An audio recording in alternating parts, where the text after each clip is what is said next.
بسم الله الرحمن الرحيم. سمو الشيوخ، أصحاب المعالي والسعادة، أيها الحضور الكريم، السلام عليكم ورحمة الله وبركاته. أحييكم، أنا محمد خليفة النعيمي، وأسعد الله أوقاتكم بكل خير.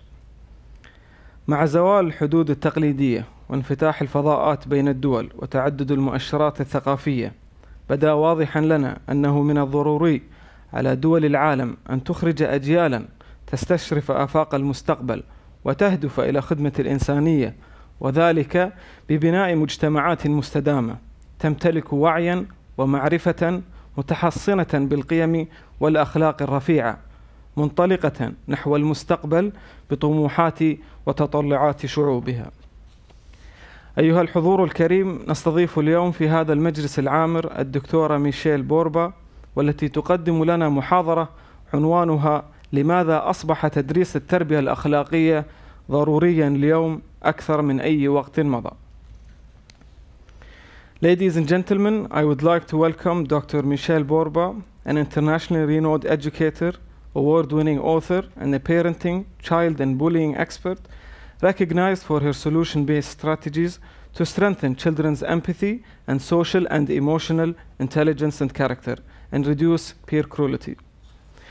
She has presented keynotes all over the globe and served as a consultant to hundreds of schools, corporations, and government bodies. Her proposal ending school violence and bullying was signed into California law in 2002. She offers realistic research-based advice culled from a career of working with over 1 million parents and educators worldwide. Doctor, welcome to this Majlis, and please, we're all excited to listen from you. Oh, thank you. Your Highness, Your Highnesses, Your Excellencies, ladies and gentlemen, it's an absolute honor to be invited, especially during Ramadan. I thank you. I am an educational psychologist, but I began my career as a teacher, and my love is a teacher. My mother was a kindergarten teacher. My dad was a superintendent. I married a teacher. And so that is where my passion is. But most importantly, my passion is that we raise our children to have hearts as well as minds. That means character. Character is what forms, I feel, the destiny of our children and our societies. And character is made up of virtue. Virtues that are the moral kind of virtues, like kindness and respect and empathy, that help us relate with one another. But the other kind of virtues are the performance virtues, like tenacity and responsibility and perseverance, that help us work hard and succeed in the classrooms and also in the workplace. Moral education is the direct, intentional teaching of virtue. And I don't think it's ever been as important in our world than now.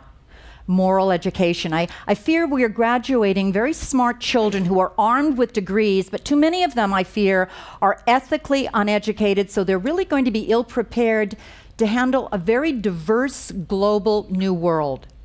And research is showing that there is a global trend that is very concerning, and beware. The global trend is most apparent in more privileged, advanced societies. 10 trends are showing us that there is a character crisis amongst today's youth. We're seeing, for instance, that moral identity of our children, their empathy, their civic engagement is actually declining around the world. As too, we're seeing at the same time that hate crimes are starting to increase, as do incivility, cheating, cyberbullying, materialism. So what do we do? It's been a question that I've asked myself a very long time, and then I had one moment that was kind of like my transformational moment. I was actually speaking to a group of cadets at the United States Air Force Academy, packed full of 19-year-olds, and one cadet stood up and asked me, I think the question of a lifetime. He said to me, Dr. Borba, I know that character is diminishing, but the problem is someday I know I'm going to be leading my troops in battle, and I need to do so with integrity. So can you tell me, of all the research that you've done, what makes a Nelson Mandela or a Gandhi? What's the kind of training that I should be doing, the moral habits that they use? And as soon as he said that, I realized that most moral education strategies we've used with our children now are not deep enough not strong enough. So when they leave our homes and our classrooms, they're not adopting those values and virtues so they can go out and read the world. And so I began a 30-year career that was actually flying the globe.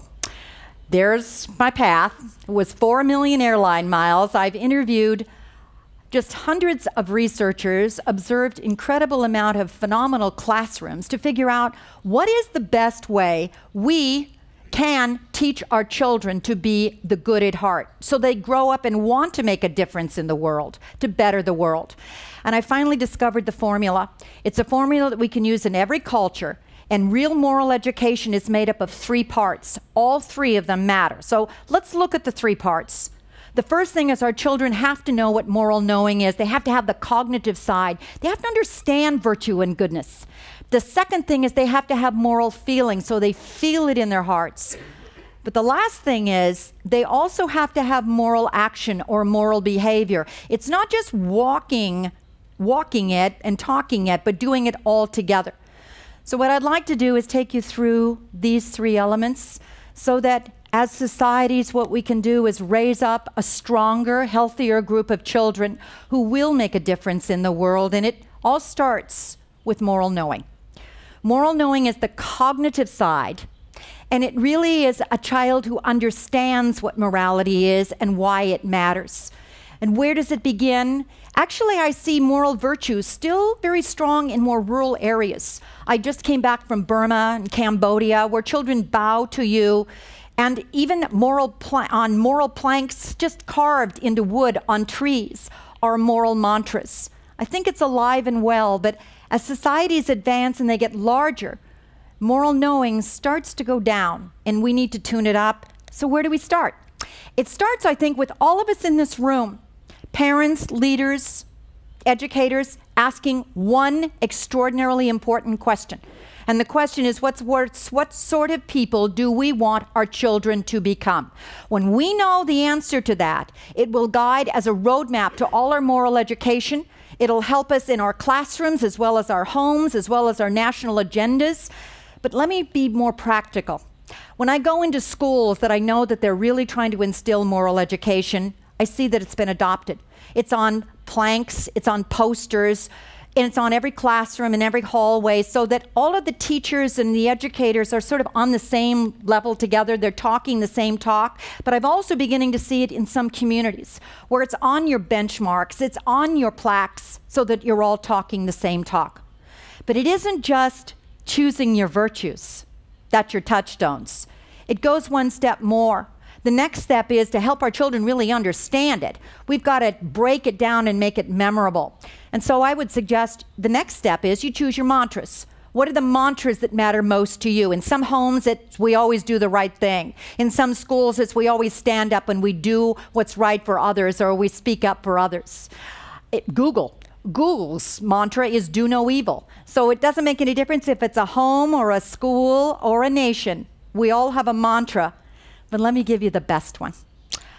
The best one that I remember forever was my own first grade teacher from years back. Her name was Mrs. Fredrickson, and to this day, I could remember my first grade teacher's mantra. She stood for everybody in this classroom is kind and respectful. But her question, that was her guiding question to us all, is every day if anybody did something that wasn't nice, she'd turn and say, was that helpful or hurtful?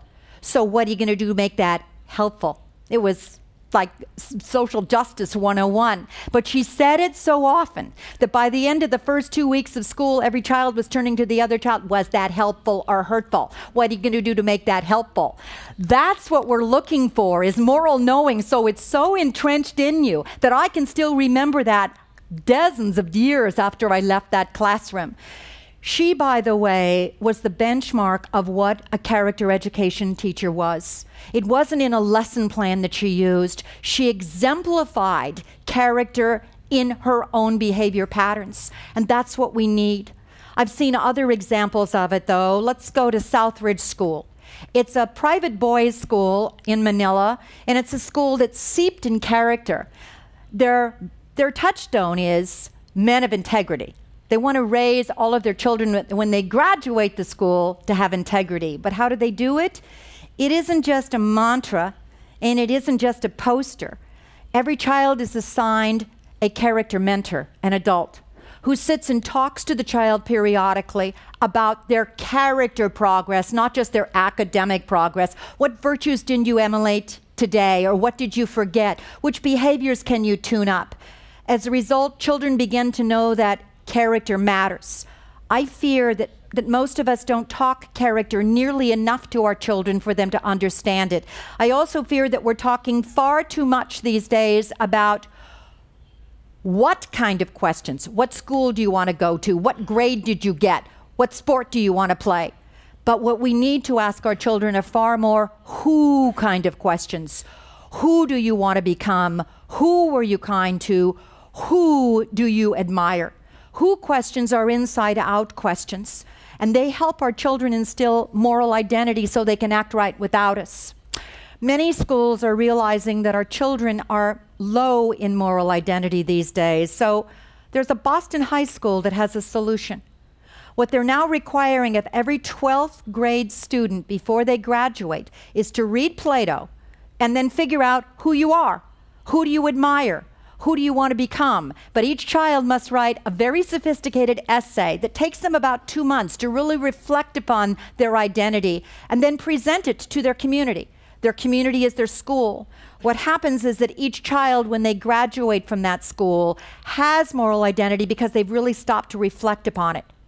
But the final thing about moral knowing is we need to talk it far more. Our children are being raised, I fear, in a kind of a glamorized world that media is giving them slogans that have zero accountability, just do it, as opposed to what do we really stand for? We need to discuss it, and probably the place that I've seen that is most brilliant on that is in Tibet.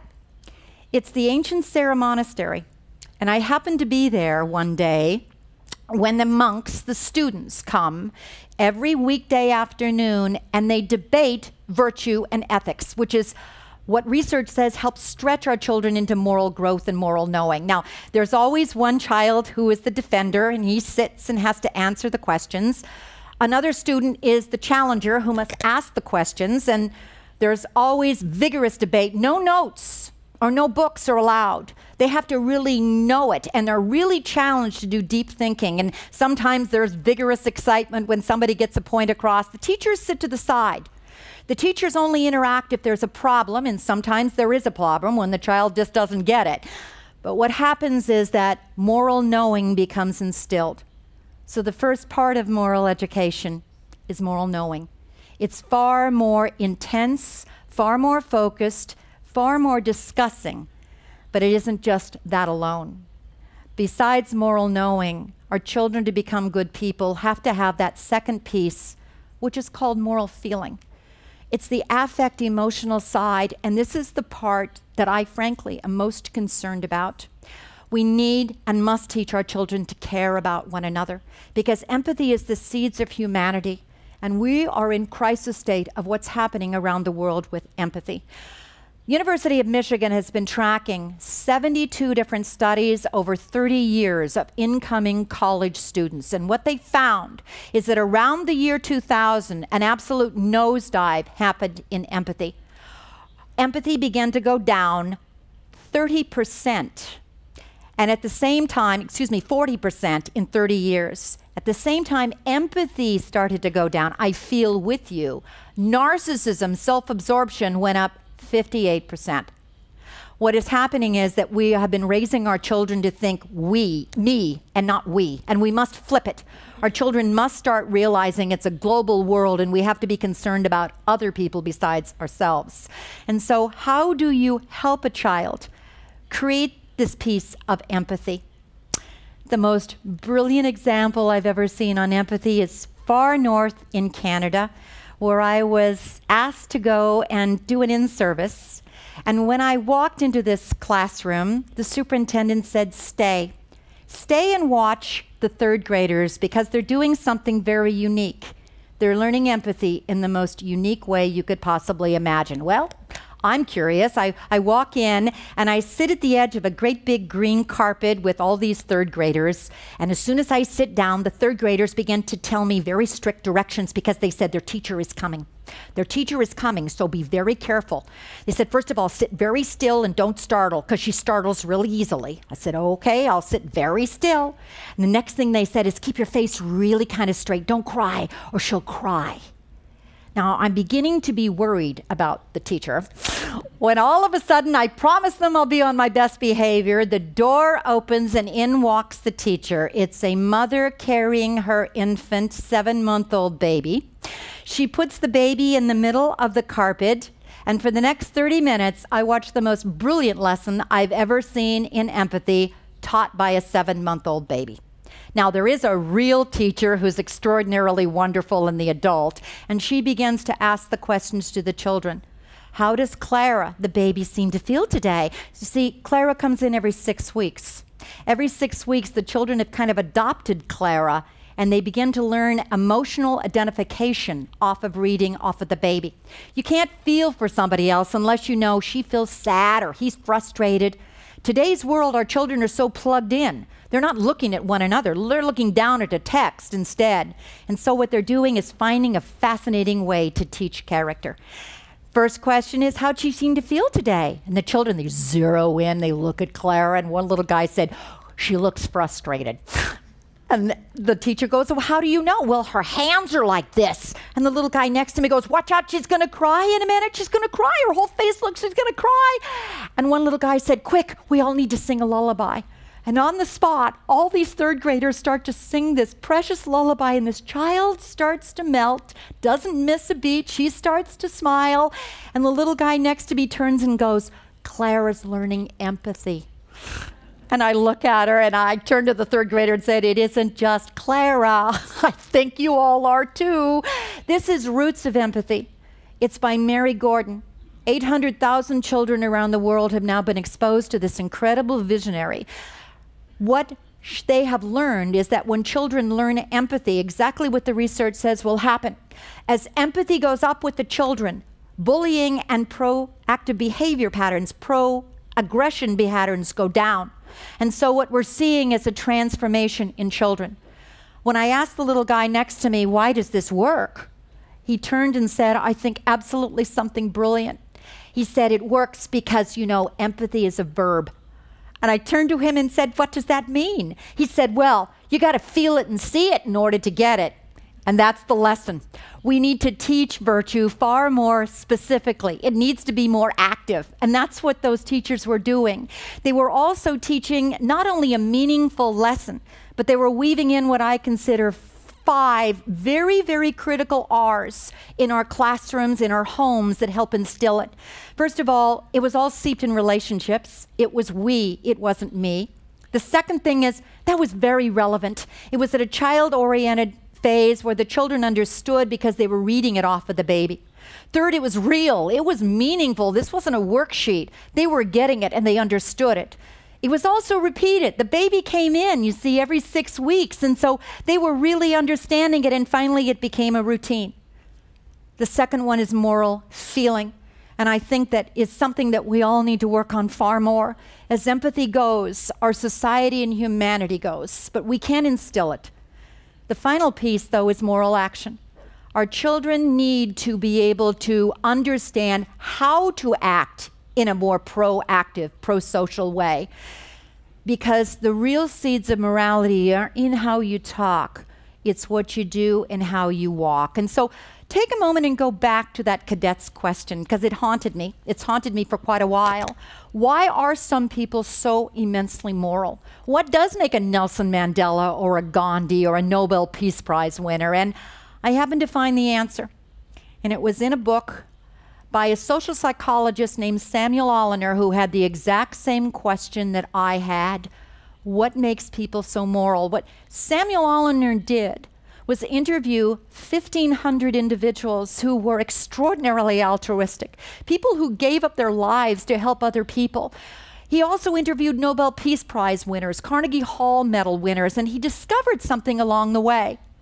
The more he interviewed the people, he discovered that real altruists are made, not born. And that alone is extraordinary information, because that means we can instill and help our children to become better human beings. But he asked each one of them, how did you become so moral? And everyone said, this is a quote unquote, it was how I was raised. So how were you raised? Samuel Allender asked, and the same three things kept coming up over and over again. My dad, he always talked about goodness, and he always talked about that this is what's important, moral knowing. My mom, she always was the example of kindness. I watched her all the time. She was so kind. Moral feeling. My parents always demanded that we treat other people with dignity. And if we didn't, we were to go back and comfort somebody. We were to stand up and speak out for others. That's moral action and moral doing. What we need to do, that we've discovered with all of this, is I think something that we're not, again, doing nearly enough. And that is we need to exercise what I consider our children's moral muscles. We have defined success so narrowly over the last few years that it's all about a grade, a score, and a rank. And so our children practice and they exercise. Their tutoring lessons, their music lessons, their coding lessons, all to get the grade, the score, and the rank. And what is not being practiced are their human traits, their human skills. And so it comes to one more serious question that we as leaders, we as parents, and as educators need to do, and that's ask ourselves, what are the moral skills that are best going to equip today's children to lead moral lives? This is a different world. It's a global world, it's a challenging world, it's a fast-paced world, and it's not the same world that we all grew up in. So what kind of skills we're going to help our children be better human beings is a serious question.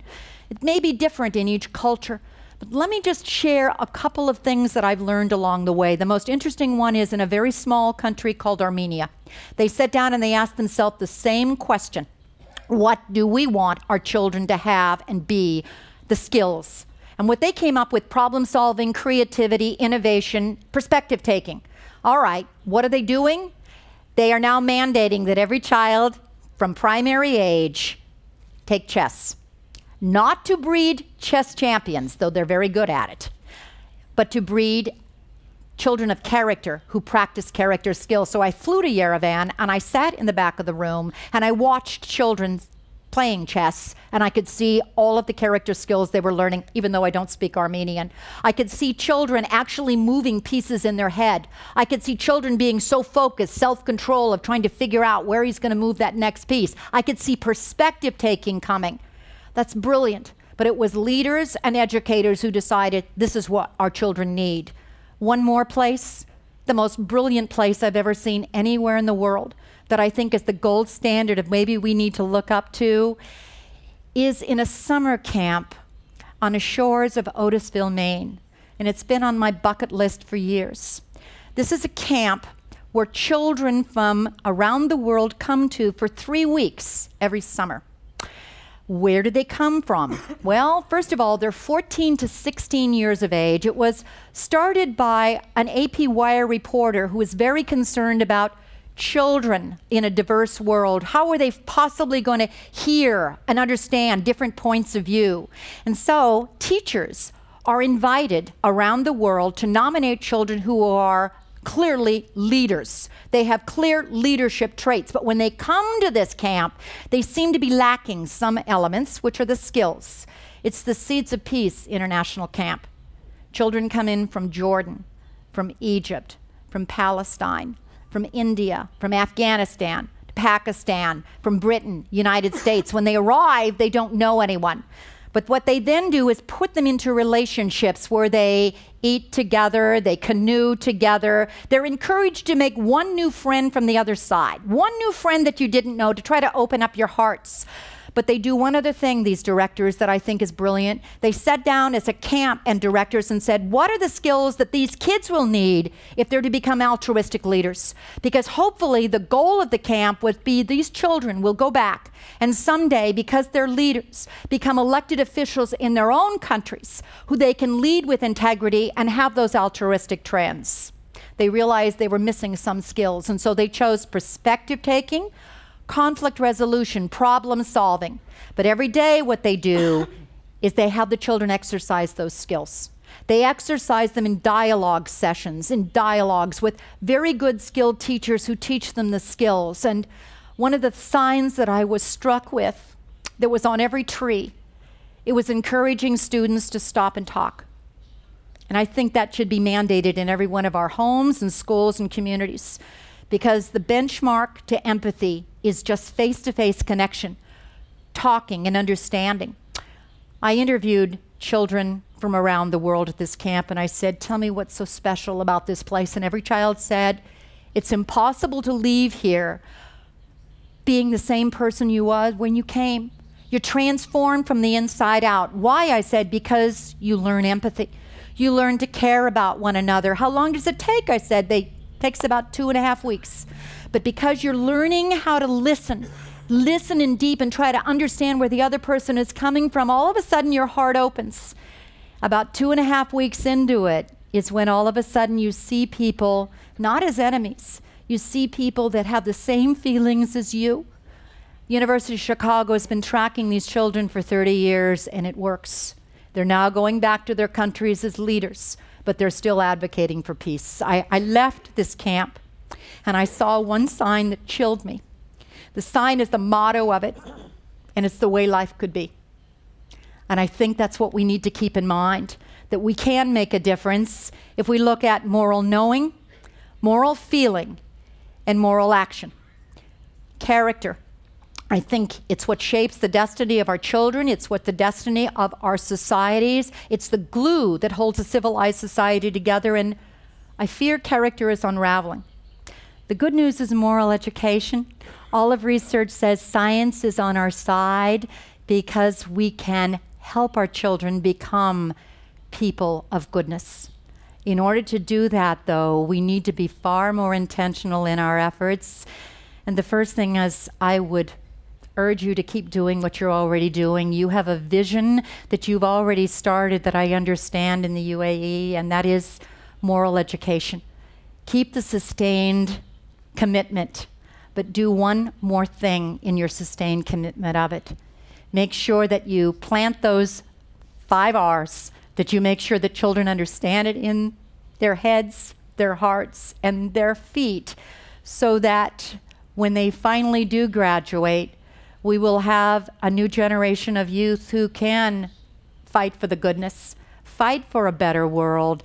Just make sure you don't stop until every child knows it in their head, can feel it in their heart, and can do it with their hands and their feet. Thank you. Thank you.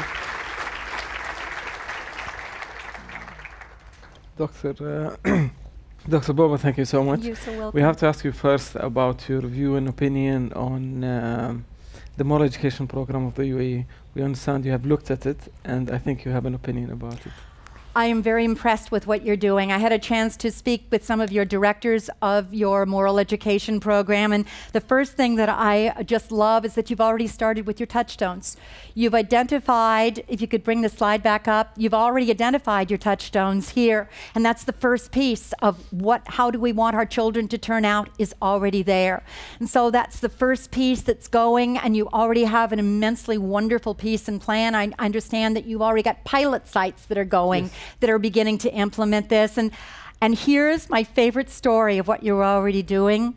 And it is one school, after you already initiated and rolled out your moral education program, a group of girls at the Khadija School. Khadija School. Oh, wonderful. What they decided to do is they had the moral feeling piece already. What they chose upon themselves and their own initiative was to help your helpers at your school, like your janitorial team, that they worked so hard they needed a day off. So what the girls did with their own fund and money, took it upon themselves to buy the cleaning and then work together, take off the brooms, take off the mops, and say, you get a day off this day while we do the job for you. They are continuing this once a week just as their passion from the inside out. And I think that's what's all about. Service is one of the best ways to instill moral education, moral feeling with our children.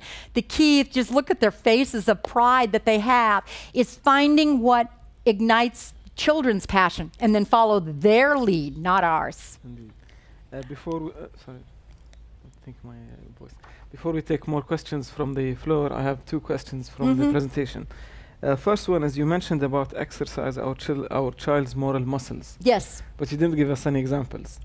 I did, because exercising moral muscles would be in Armenia. What they were doing is exercising perspective taking chess and figuring it out.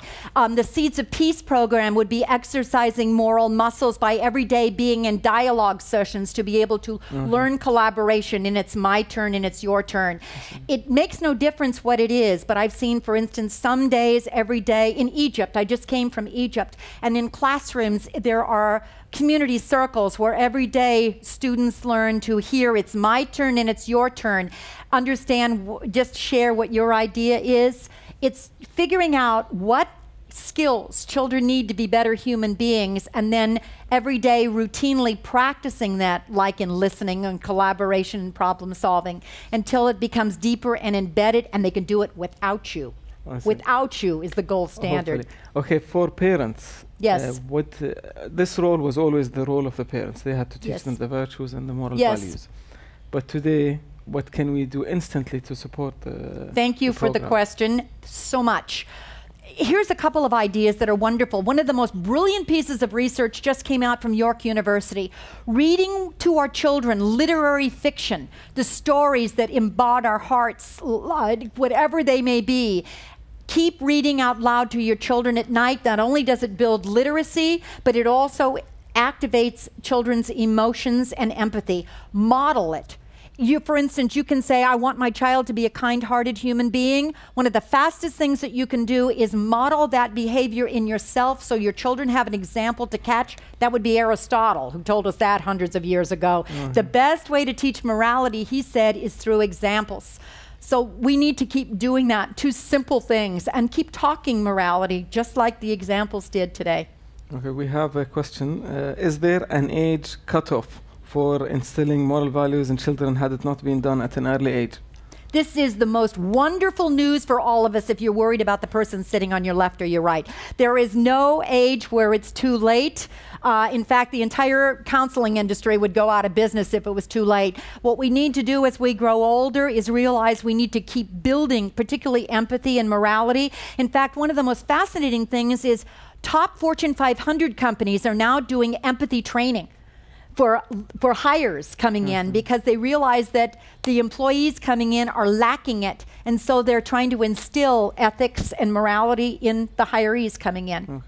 Okay. Well, this answers a bit of the next question, which was, does it stop at high school or at school, education of moral education, or does it go beyond that? It must continue. It must continue. In fact, one of the things I'm seeing now that is a new initiative in the United States is character education in universities. And I've just spoken with a number of universities who are trying to figure out how you take already existing psychology, history, health, because it weaves in. It shouldn't be a tack on, now let's talk morality, but let's weave into already existing lessons. But they're teaching teachers at a far more in-depth lesson how to teach virtues, so their students are coming out with hearts as well as minds. Well, the next questions are a bit in Arabic. I'll take the gist of them and give you a question. Thank you. So here it is asking, what's the role of different school curriculums in developing moral education, and the role in building the families, communities, and elevating the responsibility of this message? I think it's a fabulous question, because I think the first thing that we may be seriously needing to do as educators is making sure we're engaging parents in the process. In all fairness, there's so much new science in terms of how do we raise moral children that many parents aren't following the right techniques and strategies. For instance, we praise our children. Oh, we always praise our children. But we now realize that if we praise them the wrong way, we're actually building narcissism as opposed to empathy. So a fast, simple strategy is, I've seen, I'm so impressed, for instance, in your commercials that you use on your television. One of the simple things you can do in your year of giving is go one step more and maybe have simple strategies on your TV that are nothing more than 30-second spots of here's one way to raise a giving child, and show more concrete examples. That's one idea. I've seen schools are actually taking flash drives that are training children in strategies of any of the things we're talking about today or the moral habits, and then going home and the parents are plugging into their computer and their homework is for their child to be able to then educate the parents about it. There's lots of very fascinating new strategies that are now being used that I think we can adopt. Very nice. We have a lot of teachers here today, so yes. If you have any lessons you can directly send to them, that'll be fantastic. Because they play the most important role. They do, and I am with you on that, because I think the other thing as a teacher is realize that I think the best moral education lessons are like my Mrs. Fredrickson. She wove it into what she was already doing. I see history teachers who take history virtue. They look at, here's the lesson in history today, but what's the virtue I also can be talking about to bring it out just a little more so it's woven in and not added on. Certainly literature is profound because research says it does elevate empathy as well as to help our children become, certainly IQ goes up, vocabulary goes up, and I love that you had the year of reading last year. That was just fit in beautifully as a part. Okay, well, next question is about the impact of social media today and moral education. The impact of social media is something we need to get a very big handle on, and here's why. We do know that one of the fastest rises of a concern is cyberbullying that does happen in terms of social media, but there's two things that we need to know about social media. Number one is we now know you actually act differently in a virtual world than a real world. You're more likely to either be more altruistic or meaner online. Now that means there's big hope for moral education, because if we help our children become more altruistic offline, they'll be more altruistic online. But the second thing that's I think a very concern is that the more our children are plugged in, and they are, the internet will be part of their lives forever. It's a digital-driven world, and our children are certainly digital natives. But we are seeing as the more plugged in they are, the more their emotional literacy scores are going down, as too is their empathy levels. So we need to be very cautious about that. Emotional IQ needs to be part of it, because you can't feel for another human being unless you can read their pain. And that's why many schools are really boosting emotional literacy and empathy for today's digital-driven kids who feel actually more comfortable texting than talking face-to-face. We'll take the last question. Yes. So because moral education tested in school, there is no direct assessment, and it seems to be very hard to convince maybe some people yes. that this is as important as any other yes. academic teaching. Actually, there is, and we need to look at it a slightly different way. There are numbers of professors and universities across the world who are concerned about this issue. And the first thing they've discovered in an organization called character.org, that they've been tracking this, is that when you do implement moral education, the best thing will happen, this will be relief for every teacher in the room, children's behavior improves. That's what you're looking for, pro-social behavior. Tardies will go down. It becomes a more caring, respectful tone. And children, we do know, every bit of research, learn in environments that are more caring and respectful. So there's a built-in plus to this that we may not be aware of, and that is it'll make it easier for us all as teachers to teach. Fantastic. Dr. Barbara, thank you so much for your time and your presentation with us today. It's such a pleasure. سمو الشيوخ أيها الحضور الكرام، في الختام لا يسعني إلا أن أتقدم بجزيل الشكر والعرفان لصاحب السمو الشيخ محمد بن زايد لاستضافته لنا في هذا المجلس العامر، ودمتم بصحة وعافية.